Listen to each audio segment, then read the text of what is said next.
নমস্কাৰ সকলোকে মোৰ বিজয়া ব্লগ চেনেলটিলৈ সকলোকে স্বাগতম জনাইছোঁ। আশা কৰোঁ আপোনালোক সকলো ভালে আছে।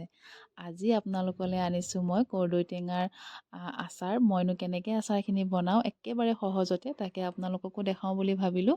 টেঙাকেইটা মই ধুনীয়াকৈ ধুই ল'লোঁ। ধুই পেলাই এয়া দীঘল দীঘলকৈ কাটি লৈছোঁ। তাৰপিছতে নিমখ হালধিখিনি জোখমতে সানি লৈছোঁ। যদি মোৰ ভিডিঅ'বোৰ চাই ভাল লাগে প্লিজ লাইক কৰিব, কমেণ্ট কৰিও জনাব কেনেকুৱা পায়। আৰু মোৰ চেনেলটো যদি আপোনালোকে ছাবস্ক্ৰাইব কৰা নাই প্লিজ ছাবস্ক্ৰাইব কৰিব বুলি আশা ৰাখিছোঁ। আৰু এয়া মই এখন ডলাত বহলকৈ মেলি দিছোঁ টেঙাখিনি যাতে শুকাই যায় সোনকালে। আৰু এয়া চাওক 3 দিন দিলোঁ ৰ'দত। তাৰপিছতে এয়া আচাৰ বনাবৰ কাৰণে ৰেডি হৈ গ'ল। এতিয়া মই এই কৰ্দৈ টেঙাখিনিত মছলাখিনি যোগাৰ কৰি লওঁ। এয়া গোৱামুৰি দিছোঁ 1 চামুচ, তাৰপিছতে পাঁচফোৰণ আৰু দিম মই ধনিয়াৰ গুটি আৰু দিম জিৰা।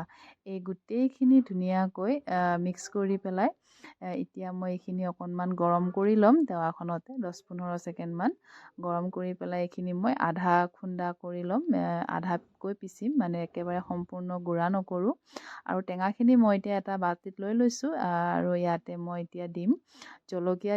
জলকীয়া আপোনালোকে যিমানখিনি খায় সিমানেই দিব জ্বলাৰ পৰিমাণটো। তাৰপিছতে ইয়াতে মই আধা খুন্দি থোৱা মছলাখিনি দি দিছোঁ।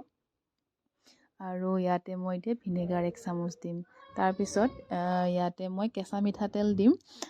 মছলাৰ বাতিটোতে মই তেলখিনি বাকি লৈছোঁ আৰু ইয়াত ঢালি দিলোঁ। এতিয়া আচলতে কেঁচা মিঠাতেল দিলে গোন্ধটো খুব ভাল লাগে। ৰ'দত দিয়াৰ পিছত আচাৰখিনিও ভালে থাকে আৰু খাবলৈও খুব বেলেগ এটা সোৱাদ হয়।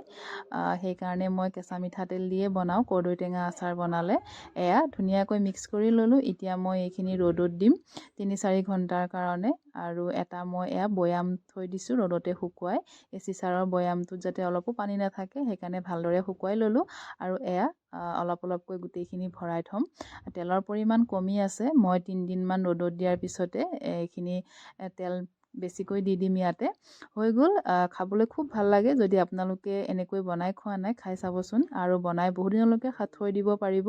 ধন্যবাদ সকলোকে। আকৌ লগ পাম নতুন ভিডিঅ' এটা।